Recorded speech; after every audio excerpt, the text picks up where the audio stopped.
എല്ലാവർക്കും നമസ്കാരം. എറണാകുളം ജില്ലയിലെ വൈപ്പിൻ റൂട്ടിലുള്ള എളങ്കുന്നപ്പുഴ ശ്രീ സുബ്രഹ്മണ്യസ്വാമി ക്ഷേത്രത്തെക്കുറിച്ചിട്ടാണ് ഇന്നത്തെ വീഡിയോ. 800 വർഷത്തിലധികം പഴക്കമുള്ള ഈ ക്ഷേത്രത്തിൻ്റെ ഐതിഹ്യത്തിലേക്കും മറ്റു ക്ഷേത്രാചാരങ്ങളിലേക്കും നമുക്ക് കടക്കാം. ക്ഷേത്രത്തെക്കുറിച്ചിട്ടുള്ള ഐതിഹ്യം പറയുന്നത് ഇങ്ങനെയാണ്.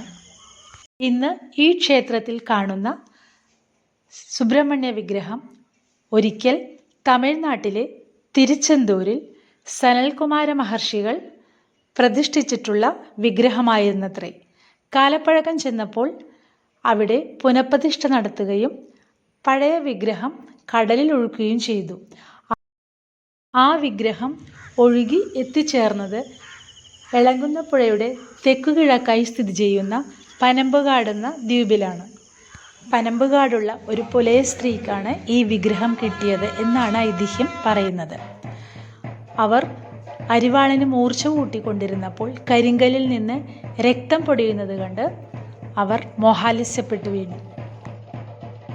പിന്നീട് ആ സ്ത്രീ ഉറഞ്ഞു തുള്ളുകയും ഈ വിഗ്രഹത്തെക്കുറിച്ചുള്ള കാര്യങ്ങൾ വെളിപ്പെടുത്തുകയും ചെയ്തു.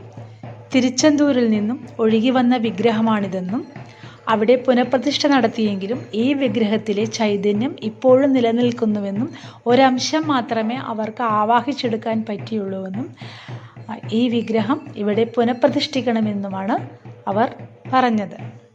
വിഗ്രഹത്തിൻ്റെ കേടുവന്ന ഭാഗം പഞ്ചലോഹം കൊണ്ട് പൊതിയാനും അരിവാള് കൊണ്ട് പുരികം എന്നും ചന്ദനം ചാർത്താനും അരുളി ചെയ്തു. വിഗ്രഹം ആദ്യമായി ദർശിച്ചവർ ഭഗവാന് ആദ്യമായി നിവേദ്യം സമർപ്പിച്ചത് ചുട്ടെടുത്ത മാറാൾ ചേമ്പായിരുന്നു. ഇതിൻ്റെ സ്മരണയ്ക്കായി എല്ലാ വർഷവും മകരസംക്രമ ദിവസം ഭഗവാന് മാറാച്ചേമ്പ് നിവേദ്യം സമർപ്പിക്കുന്നു. മറ്റൊരു ക്ഷേത്രത്തിലും ഇല്ലാത്ത ഒരു ചടങ്ങാണിത്. അനുഭവപ്പെടുന്ന മാറാൾ ചേമ്പ് അന്നേ ദിവസം ഈ ക്ഷേത്രത്തിൽ പാകം ചെയ്ത് നിവേദിച്ച് കഴിച്ചാൽ ചൊറിച്ചിൽ അനുഭവപ്പെടാറില്ല എന്ന പ്രത്യേകതയുമുണ്ട്. പുണ്യവതിയായ ആ പുലസ്ത്രീയോടുള്ള കടപ്പാടിൻ്റെ ഭാഗമായി പുലത്തുടി എന്ന പ്രത്യേക വാദ്യം ഇന്നും ഈ ക്ഷേത്രത്തിൽ ഉപയോഗിക്കുന്നു.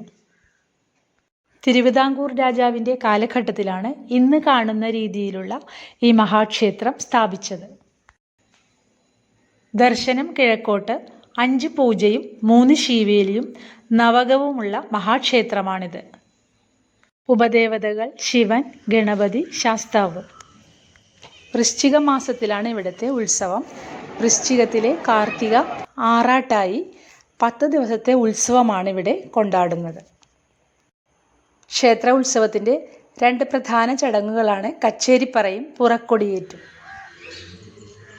ഉത്സവത്തിന് ദേശത്തിൻ്റെ 4 അതിർത്തിയിലും കൊടിയേറുന്നു. ഉത്സവബലിക്ക് പകരം ശ്രീഭൂതബലിയാണ് ഇവിടെ നടത്തുന്നത്. മകരത്തിലെ തൈപ്പൂയം, ധ്വജപ്രതിഷ്ഠാദിനം, മലയാള മാസത്തിലെ ഷഷ്ഠി എന്നിവ ഇവിടുത്തെ വിശേഷ ദിവസങ്ങളാണ്. മറ്റൊരു പ്രധാന സവിശേഷതയാണ് ഇവിടുത്തെ ലക്ഷദീപം. ഭക്തരെല്ലാം ഒത്തുചേർന്ന് ദീപം തെളിയിക്കുന്ന കാഴ്ച അതിമനോഹരമാണ്. 5 ഏക്കറിലാണ് ഈ ക്ഷേത്രം സ്ഥിതി ചെയ്യുന്നത്. ചുവർ ചിത്രങ്ങളും മനോഹരങ്ങളായ ദാരുശില്പങ്ങളും ഈ ക്ഷേത്രത്തിൻ്റെ സവിശേഷതകളാണ്. ക്ഷേത്രത്തിൻ്റെ മുൻഭാഗത്ത് അനന്തശയനത്തിൻ്റെ തടിയിൽ തീർത്ത രൂപം കൊത്തിവെച്ചിട്ടുണ്ട്. ഈ ക്ഷേത്രത്തെ കേരളത്തിൻ്റെ തിരുച്ചെന്തൂർ എന്ന് പറയാറുണ്ട്.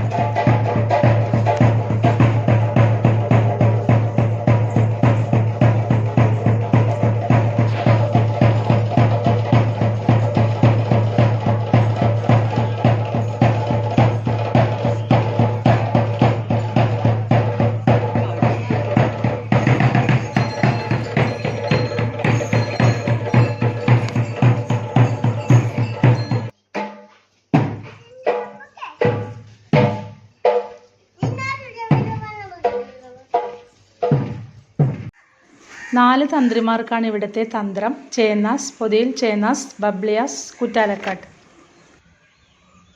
ക്ഷേത്രത്തിന് വടക്ക് ഭാഗത്ത് ഒരു നക്ഷത്രക്കാവ് വച്ചുപിടിപ്പിച്ചിട്ടുണ്ട്. ഈ വീഡിയോ നിങ്ങൾക്ക് ഇഷ്ടമായാൽ ലൈക്ക് ചെയ്യാനും മറക്കരുത്. അതുപോലെ ഷെയർ ചെയ്യാനും കമൻറ്റ് ചെയ്യാനും സബ്സ്ക്രൈബ് ചെയ്യാനും.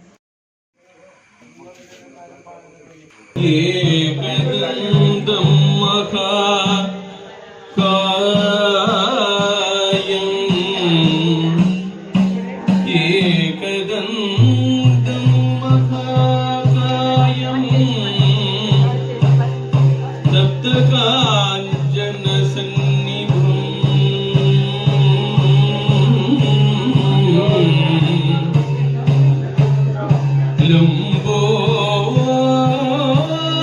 ലംബോദരം വിശാലാക്ഷം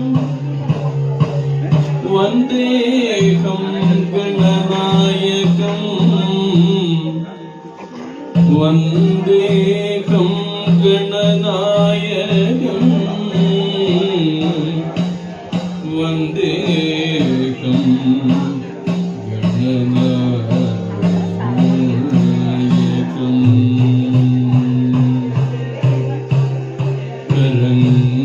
കരങ്ങളൻപുള്ള ഗണേശ്വരനു ഞാൻ കരിമ്പുതേൻ ശർക്കര നല്ല കാതളം